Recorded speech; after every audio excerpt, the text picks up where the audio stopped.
네, 안녕하세요. 한국 CS 전략연구소의 변미영 소장입니다. 네, 저와 함께 13강 이어서 같이 보도록 할게요. 자, 13강에서는 이제 직무, 재설계, 노동 생산성 관리부터 좀 보도록 할게요. 어떻게 보면 지금의 산업 환경이 어때요? 매우 빠르게 변화하고 있죠? 이 매우 빠른 그 산업 환경에서 기업들이 이러한 그 생산성을 높이고자 직무를 뭐 통합화 시킨다던가 또는 표준화 시키는 방법으로 그 직무 재설계가 이루어지고 있는데요. 그 의미에서의 직무 재설계라고 보시면 될 것 같아요.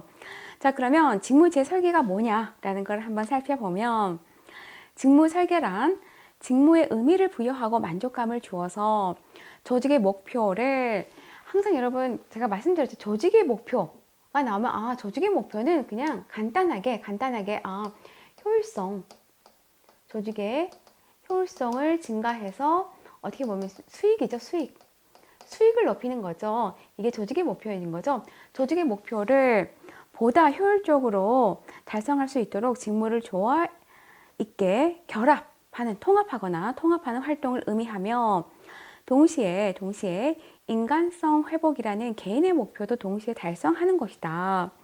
이 부분 좀 어디서 많이 좀 들어보지 않았어요? 네, 어디서 들어봤죠? 네, 인적 자원 관리에서 아마 제가 설명을 했을 거예요.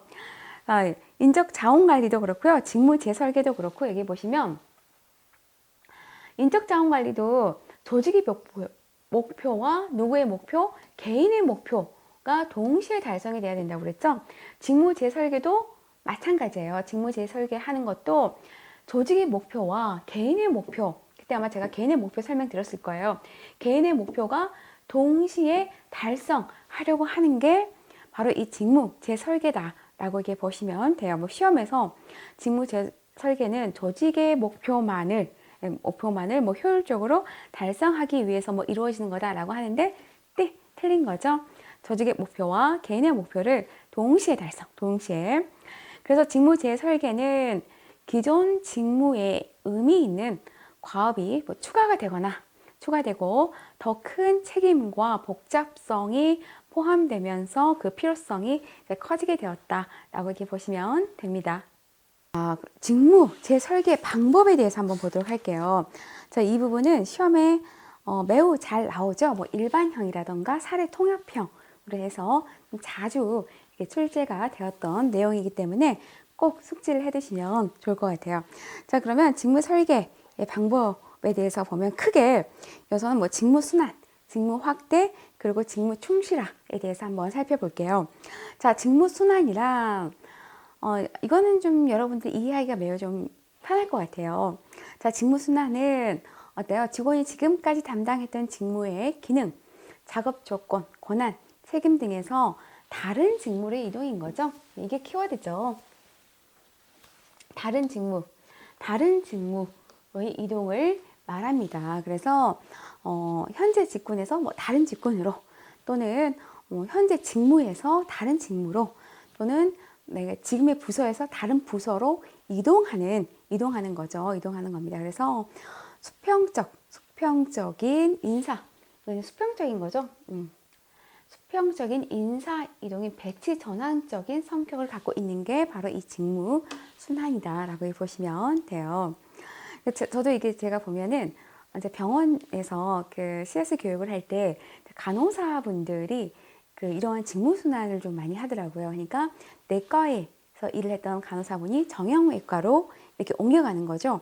이렇게 옮겨가면서 또는 정형외과에서 또 이렇게 뭐 심혈관으로 이렇게 옮겨가면서 이렇게 직무 순환을 시키는 거를 제가 좀 보게 됐는데, 자, 그러면 이러한 직무 순환으로 인해서 발생되는 장점이 뭐냐라면 어때요? 직무가 다양해지다 보니까 지루함은 감소되겠죠. 감소되고 그리고 업무에 대한 동기가 이제 증대가 된다. 그리고 여기 보시면 이제 경영자의 입장에서는 어때요? 경영자의 입장에서는 신축성을 부여할 수가 있죠. 예를 들면 내과에 있는 간호사가 갑자기 일을 그만두거나 또는 뭐 지금 현재 상황처럼 코로나가 걸려서 2주 동안 못 나오게 되면 그 자리를 어때요? 다른 예를 들면 뭐 정형외과에 있는 간호사가 금방 바로 투입이 돼서 일을 바로 할 수 있게끔 할 수 있다라는 거죠. 왜? 기존에 내과에서 근무를 해봤기 때문에. 그래서 이러한 신속성을 부여해서 아무래도 이제 기업 입장에서는 그게 이제 이익으로 이익이 되는 거죠. 단점은 계속해서 어때요? 직무 이동이 되다 보면 계속 훈련을 시켜야 되잖아요. 새로운 업무이기 때문에 훈련을 시켜야 되잖아요. 그럼 훈련 비용이 증대가 되고, 그리고 그 손에 완전히 그 업무에 익숙해지기 전까지는 어때요? 많이 서투르죠. 네, 그러다 보면 생산성의 감소가 야기되기도 한다라고 보시면 돼요. 그다음에 이제 직무 확대 볼게요. 직무 확대. 자, 직무 말 그대로 확대죠. 확대. 자, 순환은 이렇게 순환하는 거잖아요. 순환하는 거죠. 확대는 어때요? 이렇게 확대가 돼요. 내가 지금 여기서 이 정도의 업무를 하고 있는데 이 정도로 확대가 되는 거죠. 네, 너무 확대가 됐나? 자, 이 정도의 업무를 내가 이 범위 내에서 업무를 하고 있는데 이 정도가 확대가 된 거죠. 쉽죠? 네, 이렇게 이해하시면 돼요. 편하게. 그래서 직무 확대는 직무 수를 늘리는 거예요. 그러니까 내가 지금 하고 있는 업무에 한두 가지가 더 늘려지는 거죠. 그래서 중심과업, 내가 하고 있는 중심과업에서 다른 관련 직무를 추가하는 거죠. 추가하여 수행함으로써 직무를 중심 과업으로부터 넓게 확대시키는 거다. 그러니까 내가 하고 있는 주요 업무가 있는데 그 주요 업무에서 또 다른 업무가 이렇게 나에게 맡겨지는 거죠. 맡겨지는 건데, 자, 직무 외 유사한 다른 보조적 직무를 활당함으로써 직무의 다양성을 제고하는 거다. 그러니까 말 그대로 어때요? 내가 하고 있는 기존의 업무에 주요 업무에 다른 부가적인 업무가 들어오면 그 다양성이 업무의 다양화, 그렇죠? 업무의 다양성이 제고되는 거죠. 그러니까 직무 확대는 직무를 수평적으로 확대한다는 점에서 수평적 직무 확대라고 합니다. 자, 이 보시면 자, 이렇게 수평을 그어놨죠. 수평적 직무 확대예요. 그러니까 내가 하고 있는 이 주 업무에서 플러스 다른 업무가 추가가 된 거죠. 그렇기 때문에 수평적이에요. 그래서 수평적 직무 확대라고 하면 과업의 양과 종류가 증가함으로써 직무가 더욱 다양해지는 거죠. 그러니까 직무가 내가 하고 있는 주 업무에서 부가적인 직무가 추가됨으로써 더 다양화되는 거죠. 자, 이로 인한 장점은 직무의 다양성을 높일 수 있고 또는 내가 하고 있는 단순화된 직무에서 권태감이나 이런 단조로움이 감소될 수가 있죠. 맨날 하던 일, 그죠? 내가 3년을 이 일을 했어. 근데 3년을 일을 하다가 뭔가 새로운 일이 하나가 더 추가가 되면 아무래도 어때요? 그러한 단조로움이 좀 더 감소될 수가 있겠죠. 자, 그럼으로써 여기 보시면 직무 만족도가 향상된다 라고 했는데, 자, 여기 보시면 직무 만족도가 향상되면 어때요? 당연히 이직이라든가 결국은 감소되죠. 이거는 많은 논문에서도 발표된 내용이기 때문에 직무가 만족되면 이직이나 결근율은 당연히 감소가 된다. 근데 이러한 직무 확대로 인해서 또 발생되는 단점이 있습니다. 직무의 본질적인 내용에는요, 변화가 없이 뭐만 증가가 돼요? 업무만 더 가중되는 거죠. 작업량만 더 늘어나요. 자, 그러면 이게 오히려 직원들에게 인원 감축의 한 수단이 될 수가 있어요. 예를 들면 A라는 직원이 있고 B라는 직원이 있고 C라는 직원이 있잖아요. 근데 이 A라는 직원이 하고 있는 주 업무에서 B라는 직원의 일이 왔어요. 네. 그러면 어때요? 또는 C라는 직원은 업무를 해요. 그러면 경영자가 봤을 때 이 A가 이 B라는 그 직원의 일을 할 수 있네? 그럼 이 B 직원은 필요가 없네? 해고시켜야겠다 라고 할 수 있다는 거죠. 그래서 인원 감축의 수단이 되고 또는 어때요? 적극적인 동기부여가 부족할 수가 있어요. 네, 다음은 이제 직무 충실화에 대해서 한번 살펴볼게요. 자, 직무 충실화란 한 사람이 더 많은 종류의 과업을 더 많은 책임과 권한을 가지고 수행하는, 어떻게 보면 이게 이제 주요 키워드죠. 책임과 권한을 주는 거죠. 네, 책임과 권한을 줌으로써 개인 대상의 수직적 직무 확대다. 직무 확대다. 아까 그 직무 순환은 수평적 직무 확대라고 했죠. 하지만 이거는 수직적 직무 확대입니다. 자, 내가 수직적이에요. 현재 이 위치예요. 이 위치에서 이 업무를 하고 있다면 나에게 제공되는 게 그 위에 상위의 업무가 나에게 주어지는 거죠. 그 상위 업무가 나에게 주어진다는 것은 한편으로는 그만큼의 뭐예요? 책임과 권한도 같이 준다는 그 의미라고 보시면 될 것 같아요. 그래서 직무 충실화는 보다 많은 계획과 통제, 보다 많은 의사결정의 참여를 통해서 어떤 기능까지? 네, 관리적. 네, 어떻게 보면 네, 관리자죠. 관리적 기능까지도 위임하는 게 직무 확대와는 다르다. 속성이 다르다라고 이렇게 보시면 됩니다. 직무 확대와 그리고 직무 충실화 이해가 되시죠?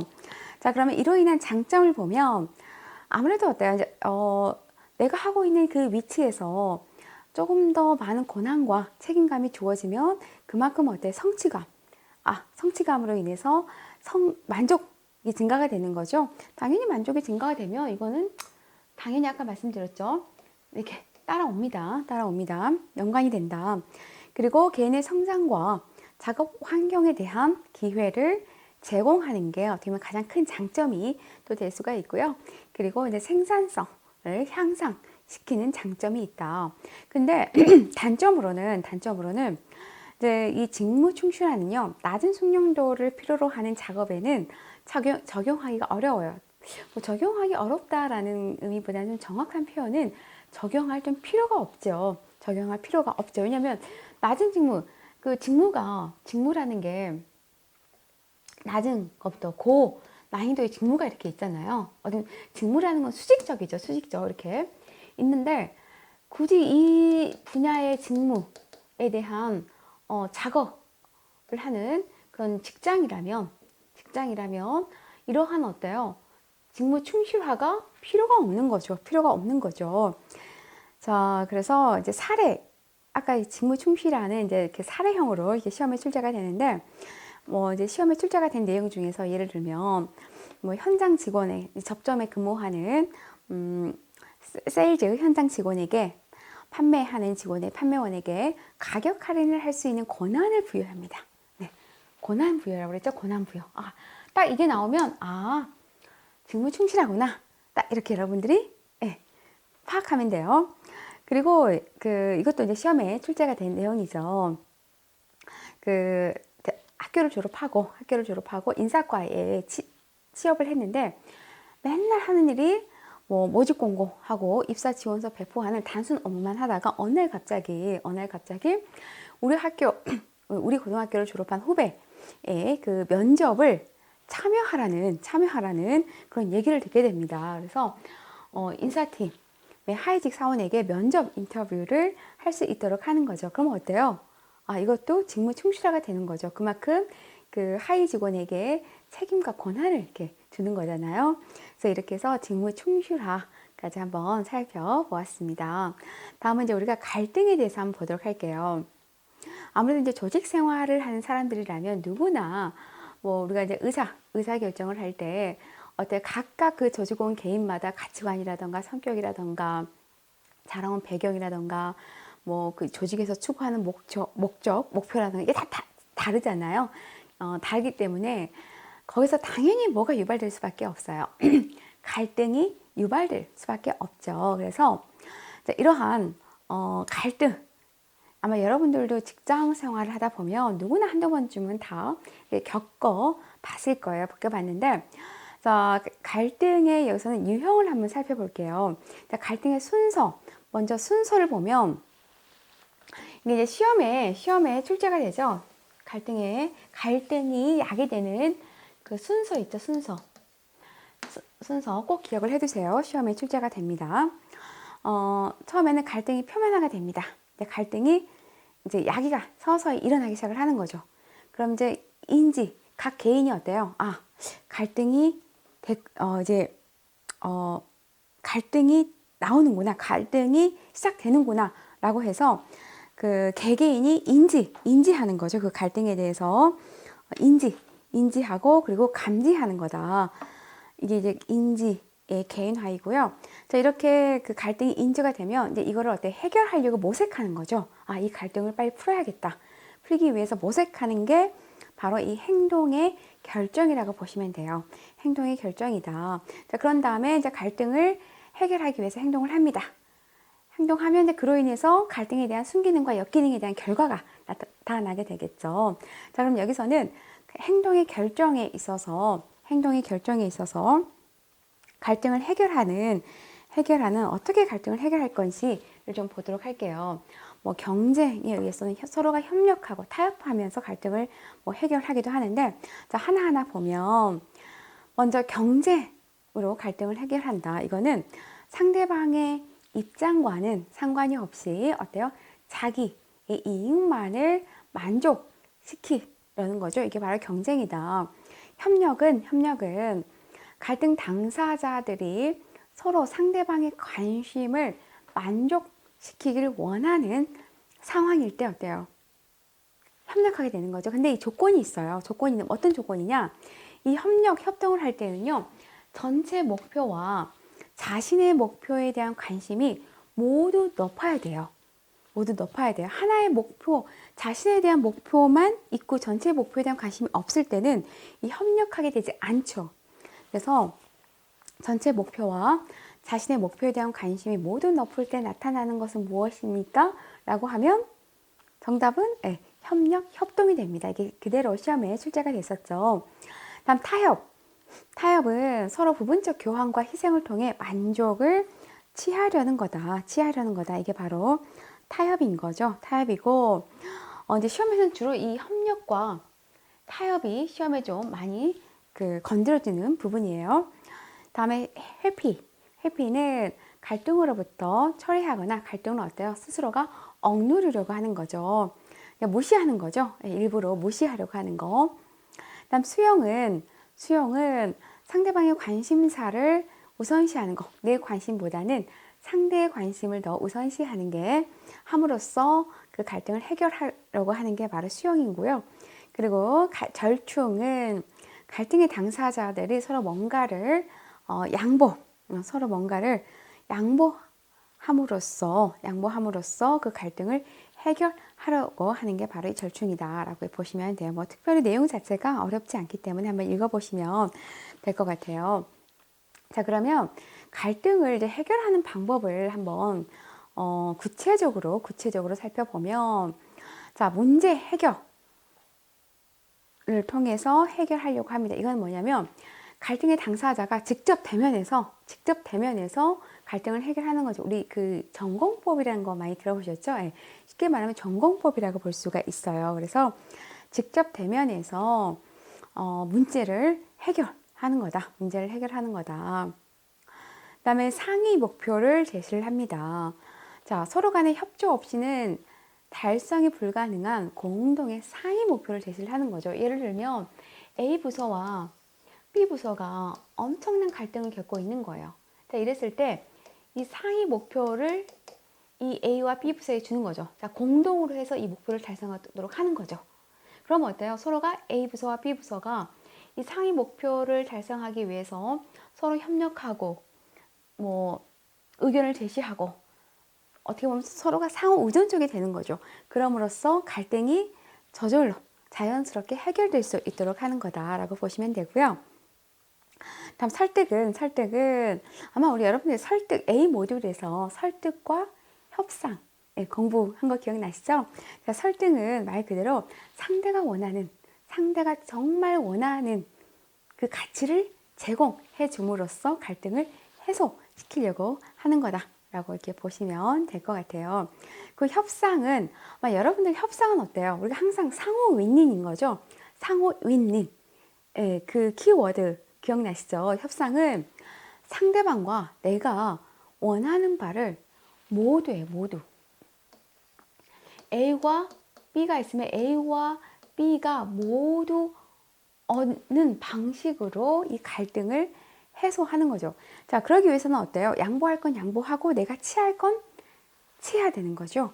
예, 그럼으로써 이렇게 타협, 협상함으로써 갈등을 해결한다. 다음 자원을 확충을 합니다. 자, 이런 경우 같은 경우는 이제 갈등의 유발이 한정적인 자원이 부족해서 유발되는 갈등이기 때문에 당연히 거기에 뭐예요? 그 자원을 공급해주면, 확충해주면 해결이 되는 거죠. 그다음 마지막으로 이제 구조적 변수의 변화를 통해서 그 갈등을 해소를 하는데, 이거는 쉽게 얘기해서 이제 환경의 변화를 통해서 갈등을 해소시켜 주는 거죠. 뭐 갈등이 있는 부서 간의 인사 이동을 실시한다던가, 또는 작업 흐름의 변화를 통해서 갈등을 해소시킨다든가 등이 있는데, 제 친구가, 이건 실제 있었던 사례인데, 제 친구가 이제 그 직장 생활을 하면서 정말 2년 동안 상사와 매일 부딪히는 거예요. 그래서 이 친구가 정말 막 스트레스가 너무 심하게 나타나니까 스트레스성 탈모까지 나타나고, 정말 얘가 2년 동안 얼굴이 막 피폐해지기 시작하면서 나 이 회사를 정말 그만두겠다고, 이제 회사를 옮기겠다고 막 벼르는 와중에 저랑 이렇게 술 한잔 하면서 막 얘기를 하다가 도저히 더 이상 못 다니겠다고, 정말 이 상사 얼굴만 보면 자기는 정말 미칠 것 같다고 하다가, 야, 그럼 한번 부서를 좀 부서를 좀 바꿔달라고 좀 얘기를 좀 해봐라. 마지막으로 그게 안 되면 그때 그냥 그만둬라. 라고 이제 제가 얘기를 했는데, 그러고 나서 이제 친구가 용기를 내서 얘기를 한 거예요. 도저히 이 상사와 부딪혀서 직장을 계속 다닐 수 없다. 부서를 좀 옮겨달라라고 이제 얘기를 한 거죠. 결단을 낸 거죠. 근데 정말 다행히 그 친구의 말이 수렴되어 가지고 부서를 옮기게 됐어요. 근데 이 부서를 옮겼는데 그 옮긴 부서의 상사와는 너무 사이가 좋은 거예요. 그러면서 이 친구가 그 이후로 계속해서 그 직장을 지금 다니고 있죠. 있는데 이런 것들이 바로 환경의 변화, 구조적 변수의 변화를 통해서 갈등을 해결하는 방법이다라고 이렇게 보시면 될 것 같습니다. 자, 그러면 이제 우리가 문제 풀이 한번 해보도록 할게요. 자, 다음 중 직무 확대에 대한 설명으로 거리가 먼 것은, 자, 1번 과업의 양과 종류가 증가함으로써 더욱 직무가 다양해지는 것을 말한다. 그렇죠? 내가 하고 있는 그 직무에서 양과 종류가 증가됨으로써 그 직무가 더욱 다양화되는 거죠. 다양해지는 것이다. 직무 확대는 직무를 수평적으로 확대한다는 점에서 우리가 수평적 직무 확대라고 했죠. 그러니까 내가 하고 있는 업무가, 주요 업무가 이 정도에서 내가 하고 있다면 좀 더 어때요? 과업이, 내가 하고 있는 이 정도의 과업이 더 추가가 되는 거죠. 네, 추가가 되는 거죠. 그래서 수평적 직무 확대다라고 보시면 되고요. 단순화된 직무에서 느끼는 권태감이나 단조로움이 어때요? 감소되는 장점이 있겠죠. 맨날 내가 하는 일만 하다가 뭔가 새로운 업무가 또 나에게 주어지면 아무래도 그런 그 단조로움이라던가 권태감이 조금은 감소되는 장점이 있다. 다음 4번, 낮은 숙련도를 필요로 하는 작업에는 적용하기가 어렵다. 네, 이게 오답이네요. 자, 이거는 뭐죠? 바로 직무 충실화죠. 충실화. 네, 직무 충실화. 그래서 우리가 직무 충실화는 이 수평적 직무 확대는 반대로 수직적이라고 했죠. 수직적 직무 확대라고 그랬죠. 수직적. 즉, 내가 지금 현재 이 위치에서의 이 업무를 하고 있다면 뭔가 좀 더 상위의 업무, 좀 더 고난이 너의 업무가 나에게 주어지는 거다라고 보시면 돼요. 그래서 고난과 책임이 좀 더 다른 업무가 주어진다. 이게 바로 직무 충실하다. 근데 이러한 직무 충실화는 낮은 숙련도를 필요로 하는 그런 작업에는 굳이 필요가 없는 거죠. 다음 5번, 중심 과업에서 다른 관련 직무를 추가하여 수행함으로써 직무를 중심 과업으로부터 넓게 확대시키는 거다. 네, 확대시키는 거다. 그래서 어떻게 보면 직무 확대의 중요 키워드는 이거죠. 업무가 다양해지는 거고요. 수평적인 거고, 추가, 다양은 빼야겠다. 자, 수평, 추가, 그리고 확대. 네, 이게 어떻게 보면 직무 확대의 중요 키워드라고 이렇게 보시면 될 것 같아요. 자, 이렇게 우리가 직무 확대까지 한번 같이 해보았습니다. 수고 많으셨습니다.